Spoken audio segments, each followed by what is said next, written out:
తమిళనాడులోని కరూరులో విషాదం చోటు చేసుకుంది. టీవీకే అధినేత విజయ్ బహిరంగ సభలో తొక్కిసలాట జరిగి 31 మంది మరణించారు. పదుల సంఖ్యలో తీవ్రంగా గాయపడ్డారు. మరణించిన వారిలో 16 మంది మహిళలు, 6 చిన్నారులు ఉన్నట్లు సమాచారం అందింది. ఘటనలో ఇంకా మృతుల సంఖ్య పెరిగే అవకాశాలున్నట్టు తెలుస్తోంది. గాయపడిన వారిని కరూరు ఆసుపత్రిని తరలించి చికిత్స అందిస్తున్నారు.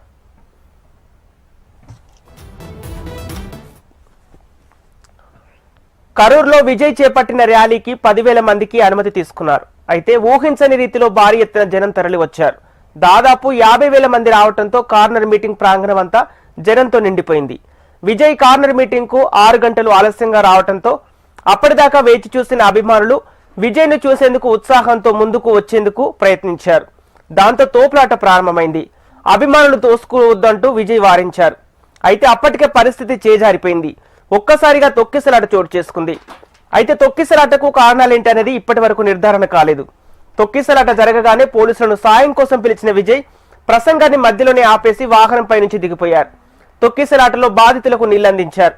హుటాహుటిన పోలీసులు, పార్టీ శ్రేణులు బాధితులను ఆసుపత్రికి తరలించారు.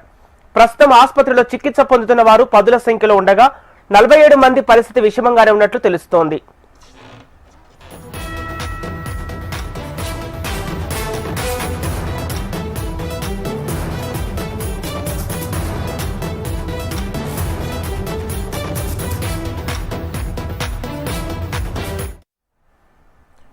విజయ్ ర్యాలీలో జరిగిన దుర్ఘటనపై తమిళనాడు సీఎం స్టాలిన్ దిగ్భ్రాంతి వ్యక్తం చేశారు.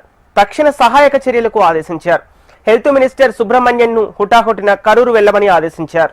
ఘటనపై జిల్లా కలెక్టర్ను నివేదిక కోరారు. రేపు ఘటనా స్థలాన్ని పరిశీలించనున్న స్టాలిన్ బాధిత కుటుంబాలను పరామర్శించనున్నారు.